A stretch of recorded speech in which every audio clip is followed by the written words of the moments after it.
เว้าถึงเมนูต้มขมนี่ผู้ใดก็ว่ามันเฮ็ดบ่ยากแต่มันยากตรงที่ว่าเฮ็ดจังไดมันจังสิแซ่บการเฮ็ดให้มันแซ่บมันก็มีอยู่108วิธีมาเบิ่งวิธีที่108กับผมเลยครับก่อนอื่นนี่เฮาก็ต้มน้ำก่อนก็ใส่เกลือลงไป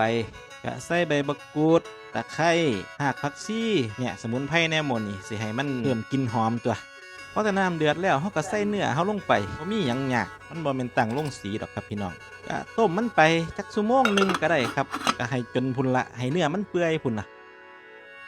พอแต่เนื้อมันเปื่อยแล้วเฮาก็ตักลงมาใส่ถ้วยรดครับแต่ก่อนตักผมก็สิพาไปปรุงก่อนเอาไปเบิ่งวิธีกันส่วนวิธีการปรุงมันก็บ่ยากเฮาก็ใส่พริกป่นลงไปใส่ข้าวคั่วลงไป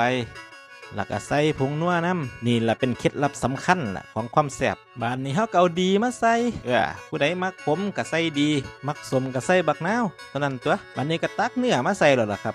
เทน้ำลงตัวมักน้ำน้อยน้ำหลายก็คนจักหน่อยนึง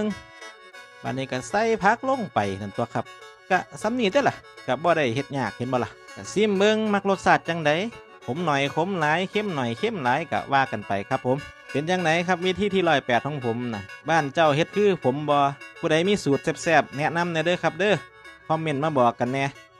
เอาสำหรับคลิปนี้ก็สิเอาไว้พอสำนี้ครับเจอกันใหม่อีพีหน้าครับผม